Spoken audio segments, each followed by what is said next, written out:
Selamat datang di Tanpa Bersua Podcast, bersua dengan rasa berubah penuh asa.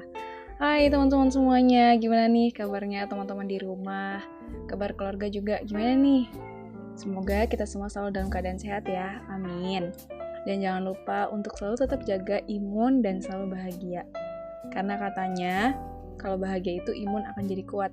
Nah, salah satu cara buat ningkatin imun, dia dengerin podcast terbaru kita hari ini. Dan sebelum bahas topik kita hari ini, aku mau ngucapin terima kasih buat teman-teman karena udah mau mampir dan selalu ikutin Tanpa Bersua Podcast. Oke deh, balik lagi sama aku, Ananda Rizky Fatmawati, yang bakalan nemenin teman-teman dalam beberapa menit ke depan.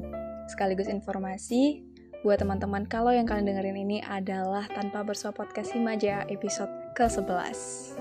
Dan buat kalian yang baru dengerin Tanpa Bersua Podcast, jangan lupa dengerin dari episode pertama sampai 11 ya, karena pembahasannya seru dan sangat bermanfaat. Nah, hari ini kita bakal bahas pilih cinta atau agama. Kalian ada gak sih pernah yang ngalamin cinta beda agama? Atau kalian punya teman yang terlibat dalam cinta beda agama? Kalau iya, menurut kalian setuju gak sih cinta beda agama itu tetap dilanjutin? Buat kalian, apa sih cinta beda agama itu? Coba komen di bawah ya, nanti aku baca dan aku bakal balas juga. Oke, langsung aja. Menurut aku, cinta beda agama tuh kayak bawang merah ya. Bikin nangis bombay gitu. Ya gimana gak lebay? Abisnya kalau LDR itu kan biasanya cuman beda kota atau beda negara. Ya it's okay lah, kan masih ada sosial media, kita bisa teleponan, bisa video call. Tapi kalau LDR-nya itu beda keyakinan, beda rumah ibadah, itu gimana ya?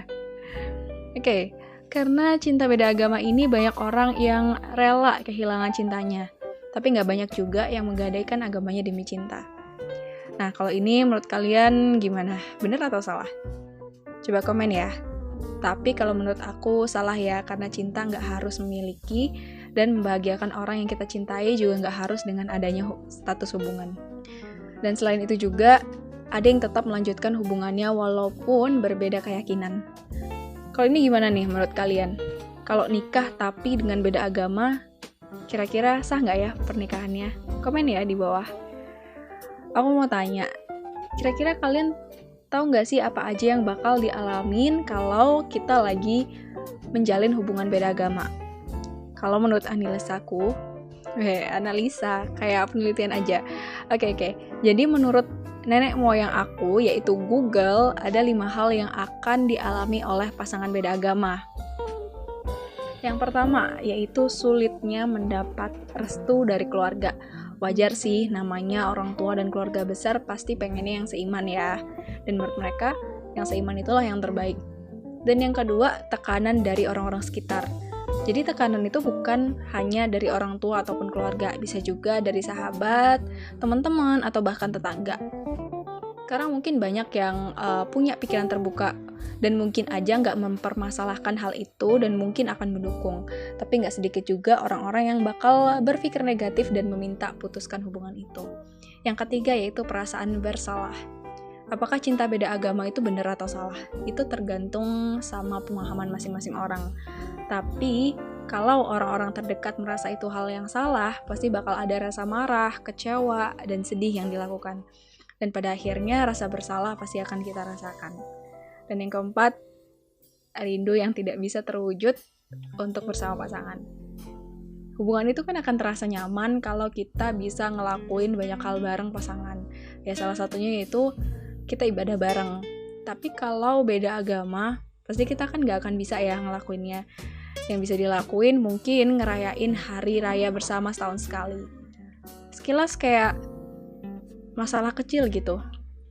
Tapi sewaktu-waktu bakal muncul keinginan untuk bisa beribadah bersama pasangan yang sayangnya gak bisa diwujudin. Dan yang terakhir adalah dorongan hati untuk pindah agama. Akhirnya karena kita udah ngalamin semua hal itu, kemungkinan besar bakal mulai ngebayangin kayaknya seneng banget ya kalau bisa seiman. Dan mungkin akan ada dorongan hati untuk pindah agama. Tapi hati-hati ya, harus bisa membedakan pindah agama karena cinta atau karena ingin belajar keyakinan baru. Kalau milih pindah agama karena pengen belajar keyakinan yang baru, menurut aku itu bagus. Tapi yang perlu diingat, pindah agama hanya demi menyenangkan pasangan itu nggak akan bermanfaat. Jadi perlu dipikirin ya risikonya. Oke, jadi itu tadi 5 hal yang bakal dihadapin buat pasangan yang lagi ngejalin cinta beda agama. Kira-kira kalian mau ngerasain 5 hal itu nggak sih? Coba komen ya. Kalau aku pribadi sih nggak mau. Aku lebih memilih untuk yang seiman. Kalau kata orang, cinta itu nggak kenal siapa orangnya. Tapi walaupun cinta itu hadir dengan sendirinya, yang perlu ditanamkan dalam hati, jangan sampai aku menggadaikan agamaku karena mengejar cinta. Tapi kejarlah agamamu karena akan datang cinta yang sempurna untukmu. Kita lanjut ya, apa sih yang harus dilakuin pasangan beda agama kalau milih untuk berkomitmen? Menurut kalian apa aja? Coba komen ya. Jadi yang pertama, yaitu saling menghormati satu sama lain bahkan di saat ngerasa nggak setuju. Saling menghormati pasangan itu dapat ditunjukkan ketika kita memberikan opini. Hargai dan terima opininya walaupun kita nggak setuju. Dan selain itu juga bisa mencari hal baik dari setiap opini yang terlontarkan dari ucapan pasangan. Perbedaan opini itu wajar karena pasangan itu kan berasal dari latar belakang yang berbeda. Yang kedua yaitu cari persamaan. Jadi walaupun kamu dan pasangan itu terlahir dari agama yang berbeda, tapi kemungkinan kamu memiliki persamaan dalam hal lain. Misalnya minat atau hobi yang sama. Dan yang ketiga yaitu sadarin bahwa konflik itu bakal tetap ada.